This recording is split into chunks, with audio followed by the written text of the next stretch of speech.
Pueblo. Somehow it became my second home. I've only fought once as a pro in New Mexico, and five of my six have been in Colorado, and most of those in Pueblo. So the car ride there is just more time you get the sweat. You just put on some sweats and close your eyes, try to sleep, and you'll make weight by the time you get there. Drew Yates, because we're both Andrew. He's a talented fighter, really good record. He's 10-2, I'm 5-1, so he has twice as many fights as me, same percentage win-loss. Mixed finishes on his opponents. He seems to be working on his striking, even though he started off as a wrestler, so I think he's dangerous all around. Younger, tall, yeah. Really dangerous opponent for me. There's no next level. I hate it when people think of me as a stepping stone. That's their fault. They're stupid for thinking of me as that. I don't think of other people as a stepping stone. I have one fight. This is it. Everything else that happens after, it doesn't exist. This is my world right now. Well, Andy Yates, Drew Yates, I'm going to fight him. And I'm going to put it all in there and leave it all there. Nothing's left.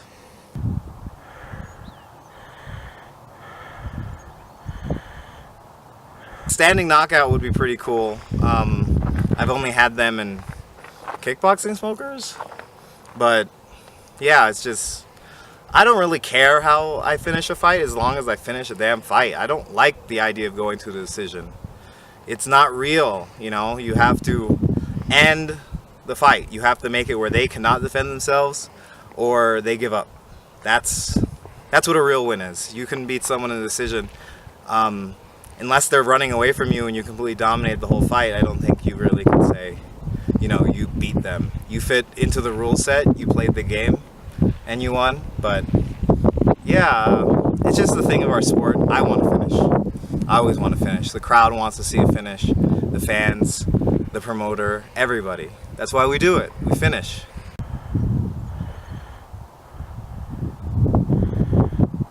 Mixed martial arts has to be for something better and greater than just fighting. Like, this next card is a co-promotion between Top Shelf Entertainment, who've been doing lots of the previous cards, the Rubicon cards that I'm in, and LFA. But Top Shelf already had it where they were going to give lots of the profits to an autism center in Pueblo. And so we're actually fighting for a good cause, not just, to make ourselves feel better or to give ourselves money. But mental health is very important. I like to think about the world it's kind of like the golden rule, where you treat other people the way you want to be treated, but a little more than that. It's that we all have a duty to make the world like a place we'd want to live, not knowing who we are. So if you were born into this world and you were autistic, or you had some other form of mental illness or mental diversity, you wouldn't find yourself at a huge disadvantage because of that. That's the kind of world we need to be able to build, and giving kids and adults the opportunity to fulfill their potential is what we should try to do for everybody. So that's really good that this card can go towards that MMA can be positive towards that. If I'm fighting someone on the street, I'm probably going to try and poke them in the eye and kick them in the balls and run away. Because who knows if their friend comes up with a gun or whatever. We're in Albuquerque. It's very scary here. So just get out. There's no reason. Beat it. Just like Michael Jackson.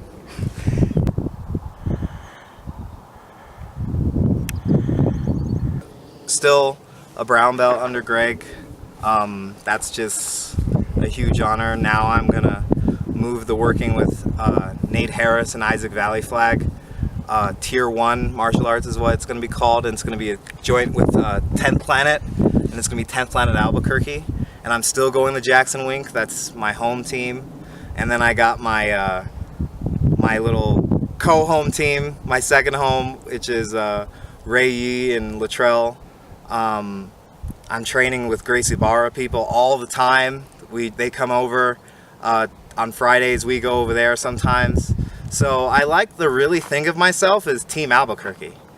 You know, this is a small state. We have like 2 million people or less. We should be like the Brazil of America, you know? We should be kicking everyone's butt and forget about gym rivalries and turf and just, you know, embrace this state and embrace this city. We can do it. We're gonna, like a whole bunch of New Mexicans, especially from Jackson Wink, are going up to this card that I'm gonna be on. I have Nick Urso with me. I have Josh Morales. I got Bevan. Bavon. It's great. And then there are 2 people from the Trails going. Yeah, it's amazing. This is great. This is the best state for mixed martial arts, and so I'm happy to be a part of it.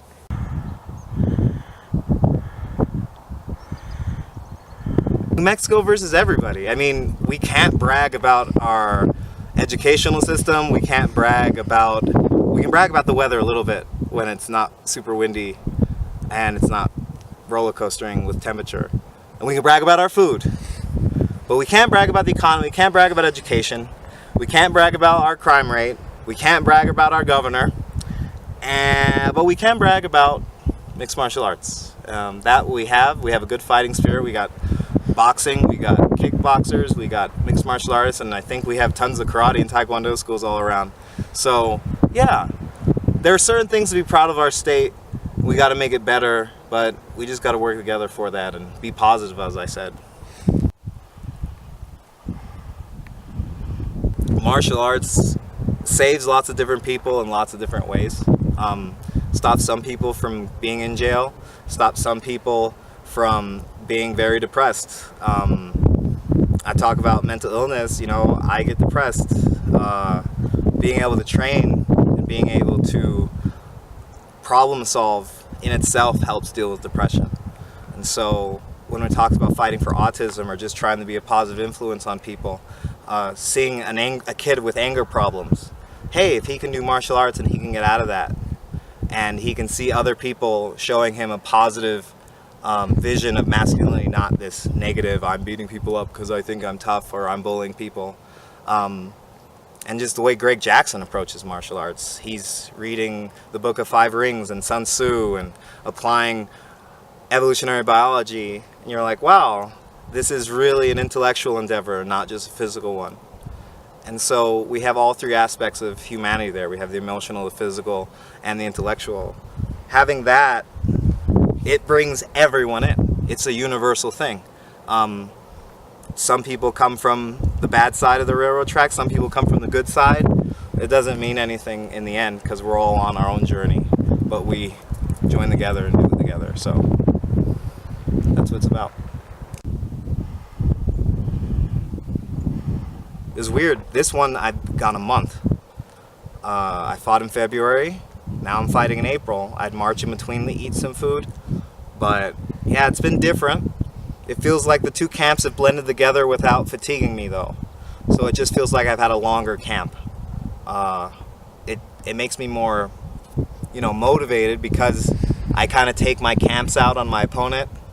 So if it's a hard 4-week camp, he's getting 4 weeks worth of, you know, frustration, anger, and the fact that I couldn't eat waffles. But now it's like 8 weeks worth of that. So it's bad for him, not really bad for me. I have so many positive people in my life right now. My mom and my wife have been really supportive. My best friends, my team, Jackson Wink. Wow, guys, you've done an amazing job. Girls too. We got Celine Haga always inspiring me, trying to pep talk me. It's just great. So lucky, so blessed, so honored, whatever word you want to use. But thank you all so much for supporting me. Afterwards, I can think about food, but right now I'm just very, very motivated to give it my all in this fight. I don't like saying I'm gonna dominate and I'm gonna win first round or anything stupid like that, but like everything I have is going into this fight. Everything I have has gone into training. I'm very serious about this, and I feel the wind at my back because of you guys. So thank you. Stay safe, everybody.